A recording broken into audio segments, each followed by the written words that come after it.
Another essential part of my practice and understanding has come about through the appreciation of the Sang Fu, the viscera organs, as officials, which is a chapter in the Neijing, the Su Wen, chapter 8, that is actually the first lecture that Claude Lara and Elizabeth gave in London and eventually published by Monkey Press. And I should honour my teacher J.R. Worsley for bringing alive the appreciation of the officials as living characters within us, that we can appreciate their functions and see their state of their qi. When you interview somebody for the purposes of the original diagnostic session. And his perception was very insightful, both in clinical terms and in his understandings.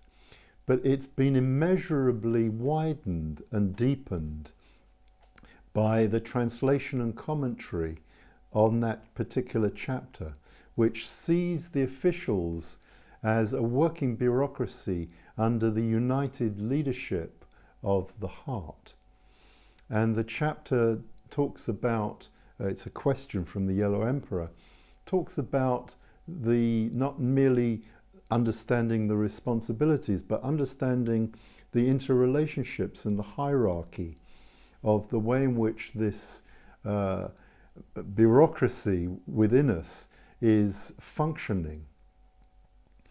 And for instance, the lung being the minister and chancellor in following its presentation from the heart, and its key function, the regulation of the life-giving network, speaks directly of the nature of the lung in context in relation to the canopy within the body, within the thoracic cavity of the heart, in relation to the heart, having a close interaction and support.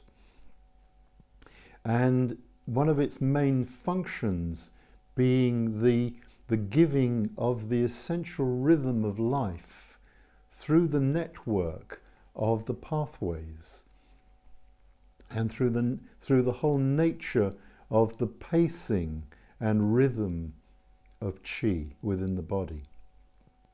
Let me give another insight into why I found reading and understanding Chinese classics essential to my practice. I was fortunately taught by Professor Worsley to recognize the acupuncture points not merely in their numbering and naming or in relation to some kind of shorthand nomenclature that would be, for instance, Heart 5, Tong Li, but to know them by their name. It's so instant, it's so easy in modern life for us, for instance, of where we live to get reduced to a postcode. Whereas previously we lived a street with a name, in a village which had a name that was significant according to its location. The points are full of a character that is contained in the meaning of their name.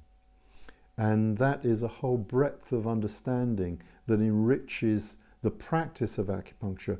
Rather than just doing Heart 5, you're doing Tong Li, penetrating the interior in a way that allows free communication with the heart as an official and with the whole movement of qi that is contactable through needling that particular place, which is a low point, a junction point that allows the interaction, for instance, with the small intestine, the Shaochang, the complementary aspect of the heart. I was very struck when I first saw Claude Lara speak at the Traditional Acupuncture Society conference in 1982, in his introduction, he made an appeal.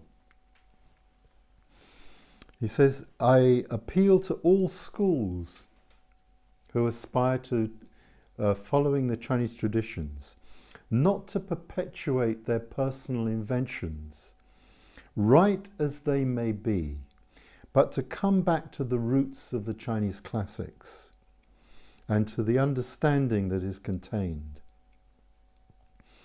If you listen and do nothing, it will be sooner or later the ruin of acupuncture.